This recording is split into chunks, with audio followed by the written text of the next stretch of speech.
അസ്സലാമു അലൈക്കും വറഹ്മത്തുള്ളാഹി. നമ്മൾ റമദാന് വേണ്ടി ഒരുങ്ങുന്നു, റജബിൽ വിചാരിക്കുന്നു നന്നാവണം, റമദാന് മുമ്പേ നന്നാവണം. ഷാബാനാവട്ടെ, ഷാബാനായിട്ട് വിചാരിക്കുന്നു റമദാൻ വരട്ടെ, അപ്പോഴല്ലേ കൂടുതൽ കൂലി കിട്ടുക. റമദാൻ വരുന്നു, റമദാൻ ആദ്യ ദിവസങ്ങളിൽ ഒരു ആവേശം കഴിഞ്ഞ് പിന്നെയും നമ്മൾ ചിന്തിക്കുന്നു അവസാന ദിവസങ്ങളിലല്ലേ പ്രതിഫലം കൂടുതൽ, അടുത്ത പത്താവട്ടെ, രണ്ടാമത്തെ പത്തിൽ അത്രയുമില്ല, മൂന്നാമത്തെ പത്താവട്ടെ എന്ന് വിചാരിച്ച് രണ്ടാമത്തെ പത്തും തീർക്കുന്നു. മൂന്നാമത്തെ പത്താകുമ്പോഴേക്ക് അവസാന ദിവസങ്ങളിലേക്ക് കാത്തിരിക്കുന്നു. അങ്ങനെ പോകെ പോകെ അവസാനം പെരുന്നാളാകുമ്പം ചിന്തിക്കുശടാ, ഇപ്രാവശ്യത്തെ റമദാനും ഒന്നും നടന്നില്ലട്ടോ. ഇതാണ് പലപ്പോഴും നമ്മുടെയൊക്കെ അവസ്ഥ. നമുക്ക് ആഗ്രഹമുണ്ട് റമദാനിൽ ആത്മാർത്ഥമായി അള്ളാഹുവിലേക്ക് അടുക്കണം. ഒരുപാട് റമദാൻ നമ്മുടെ ഇന്നലകളിൽ കഴിഞ്ഞുപോയി. നമ്മൾ വിചാരിച്ചു റജബിലും ഷഅബാനിലും ഒക്കെ റമദാനിങ് എത്തട്ടെ. ഒരുപാട് തെറ്റുകൾ ചെയ്തതാണ്, ഒക്കെ ക്ലിയറാക്കി കഴുകി കളഞ്ഞ് ആത്മാർത്ഥമായി അള്ളാഹുവിലേക്ക് അടുക്കണം.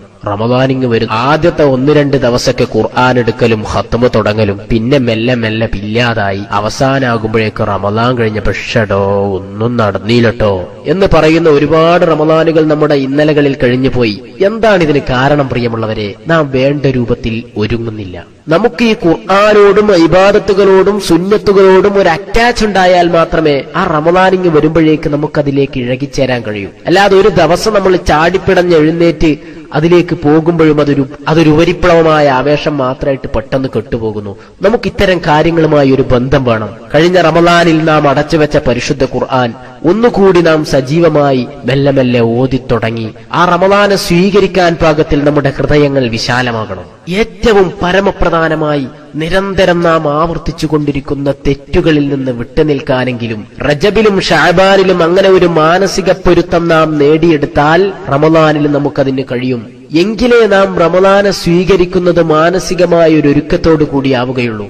മാസം കണ്ടു എന്ന് പറയുമ്പോഴേക്ക് ക്ലിയറായാ പോരാ നമ്മുടെ മനസ്സും മൊബൈൽ മെമ്മറികളും. അങ്ങനെ ആകുമ്പം അത് ക്ലിയർ ആകുമ്പോഴേക്ക് ഏകദേശം റമദാനും കഴിഞ്ഞ് പെരുന്നാളാകും. നേരെ മറിച്ച് അതിന്റെ മാസം മുമ്പ് തന്നെ നമ്മുടെ മനസ്സും നമ്മെ തെറ്റുകളിലേക്ക് നയിക്കുന്ന കാര്യങ്ങളിൽ നിന്നൊക്കെ നാം വിട്ടുനിന്നാൽ നമ്മുടെ മനസ്സ് റമദാനെ സ്വീകരിക്കാൻ പാകപ്പെടും. ഒരു മുസ്ലിമിന്റെ ഭരണഘടനയായ പരിശുദ്ധ ഖുർആൻ അവനെന്നും നെഞ്ചോട് ചേർത്ത് വെക്കേണ്ട, നിരന്തരം ആവർത്തിച്ചോതിക്കൊണ്ടിരിക്കേണ്ട പരിശുദ്ധ ഖുർആൻ. ഈയിടെ ഒരു വാട്സാപ്പ് മെസ്സേജ് കണ്ടു. നമ്മളെങ്ങാനും വാട്സാപ്പ് ഉപയോഗിക്കുന്നത് പോലെ പരിശുദ്ധ ഖുർആൻ ഉപയോഗിച്ചാൽ എങ്ങനെയുണ്ടാകും? നിരന്തരം പല പ്രാവശ്യം വാട്സാപ്പ് തുറന്നു നോക്കുന്നത് പോലെ ആ ഒരു ആവേശത്തോടു കൂടിയെങ്ങാനും പരിശുദ്ധ ഖുർആൻ തുറന്നു നോക്കുകയാണെങ്കിൽ അതെങ്ങനെയുണ്ടാകുമെന്ന യുക്തിയുണർത്തിയ മെസ്സേജ്. പ്രിയമുള്ളവരെ, ആ ഖുർആനോടൊരു ബന്ധം സ്ഥാപിക്കാൻ റമദാന് മുമ്പ്